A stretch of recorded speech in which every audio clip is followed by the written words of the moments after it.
سلام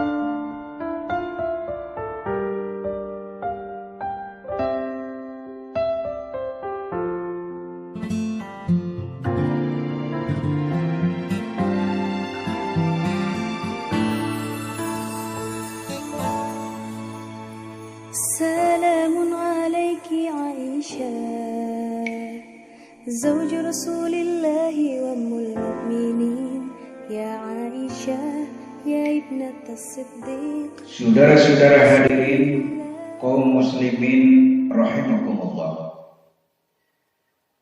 Bahasan kali ini akan mengambil tema tentang 3 tingkatan orang berpuasa. Yang pertama adalah puasa orang awam. Puasa orang kebanyakan adalah puasa hanya memperhatikan dari hal-hal yang membatalkan dari lahiriahnya saja. Hanya menahan makan, menahan minum, dan kemaluan dari godaan syahwat.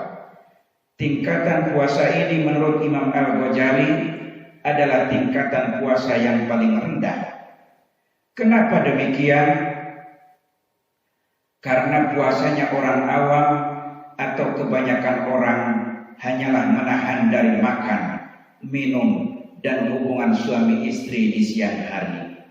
Maka kata Rasulullah SAW, orang ini termasuk puasa yang sangat merugi, yaitu berpuasa tetapi tidak mendapatkan pahalanya puasa, tidak mendapatkan ganjarannya puasa, melainkan hanya mendapatkan lapar dan haus saja. Kam min sholimin laisa lahu min siyamihi ilal ju'i wal as. Begitu banyak orang yang berpuasa tetapi hanya mendapatkan lapar dan haus saja, karena puasanya orang awam hanya memperhatikan dari hal-hal yang membatalkan lahiriahnya saja, sedangkan batiniahnya tidak diperhatikan dari hal-hal yang dapat membatalkan pahala atau ganjarannya puasa tidak diperhatikan. Lantas apa saja yang dapat membatalkan daripada ganjarannya puasa? Ada 5 yang dapat membatalkan daripada pahala atau ganjarannya puasa. Khamsatu asya, ada 5 perkara ayatubtilus shaum yang dapat membatalkan daripada ganjarannya puasa. Yang pertama al-kadhib, berbohong. Maka di bulan suci ini harus dijauhi berbohong. Walaupun ke anak kecil kita semisal umur 1-2 tahun meminta jajan, "Mah, Pak, minta duit kepingin jajan." Lantas kita berkata, tidak ada duit nak, padahal ada. Maka itu adalah perbuatan dusta atau bohong. Kita harus jujur, walaupun keadaan kita sekarang ini lagi musim ODP. Apa itu ODP? Orang drop penghasilan. Bahkan statusnya banyak yang PDP. Positif dia pengangguran. Lama-lama statusnya jadi corona. Kondisi rontok dana. Ditambah lagi statusnya sekarang jadi PSBB. Pemasukan sedikit, beban banyak. Tetapi kita harus tetap jujur. Dan mudah-mudahan kita terhindar dari perbuatan dusta. Amin ya Allah ya Rabbal Alamin.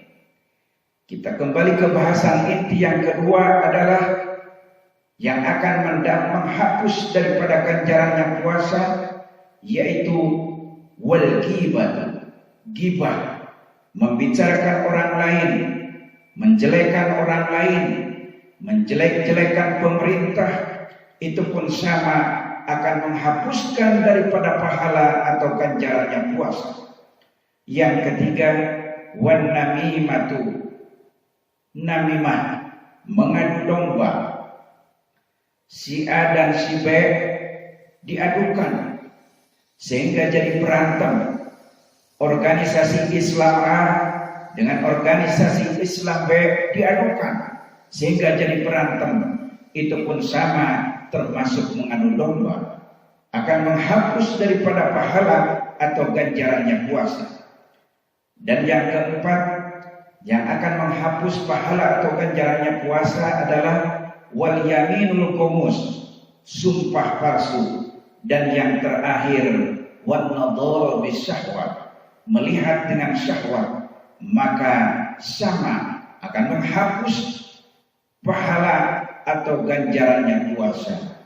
Mudah-mudahan kita semua terhindar dan bisa menjauhi al-kadhib wal ghibah wan namimah wal yaminul ghamus wan nadhara bisyahwat, sehingga kita bisa naik level ke level yang kedua, yaitu puasa khusus. Puasa khusus ini lahiriahnya puasa dan batiniahnya juga puasa. Menurut Imam Al-Ghazali, seseorang tidak akan mencapai kesempurnaan dalam tingkatan puasa kedua ini kecuali harus melewati 6 hal sebagai persyaratannya. Yang pertama adalah ghaddul basar, menahan pandangan dari segala hal yang dicela dan dimakruhkan. Pandangannya atau penglihatannya selalu digunakan kepada hal-hal yang positif. Misal dipakai untuk melihat Al-Quran, membaca Al-Quran. Yang kedua, hizbul lisan, senantiasa menjaga lisan dari perkataan yang sia-sia, berdusta, mengumpat, berkata keji, dan lisannya selalu basah untuk senantiasa berzikir kepada Allah serta membaca dan tadarus Al-Quran. Yang ketiga, kafus syama, menjaga pendengaran dari mendengar kata-kata yang tidak baik. Yang keempat, kafu baqiyatil jawari, menahan anggota badan dari perbuatan tercela dan dosa. Yang kelima, alla yastaksir minat tu'amil halal waktul iftar, tidak berlebih-lebihan dari makanan walaupun makanannya halal ketika berbuka sampai perutnya penuh dengan makanan. Yang keenam, mudharibul qalbi bainal khawfi war raza', hatinya senantiasa dilipusi rasa cemas, rasa khauf dan harap atau roja, karena tidak diketahui apakah puasa kita diterima atau tidak oleh Allah Subhanahu wa ta'ala. Dan yang ketiga, tingkatan puasa yang terakhir adalah puasa khususil khusus. Puasa khususil khusus ini adalah puasanya hati dari kepentingan jangka pendek dan pikiran-pikiran duniawi, serta menahan dari segala hal yang dapat memalingkan dirinya kepada selain Allah Subhanahu wa ta'ala. Puasa khususil khusus ini lebih khusus lagi, yaitu di samping hal tadi adalah puasa hati dari segala keinginan hina, dari segala pikiran dunia, serta mencegah memikirkan apa-apa selain Allah Subhanahu wa ta'ala. Dan menurut Imam Al-Ghazali, tingkatan puasa yang terakhir ini atau puasa khususil khusus ini dikhususkan bagi para nabi, para siddiqin, dan para muqarrabin. Demikian bahasan kali ini, mudah-mudahan ada manfaatnya. Wallahul muwaffiq ila aqwamit thoriq. Wassalamualaikum warahmatullahi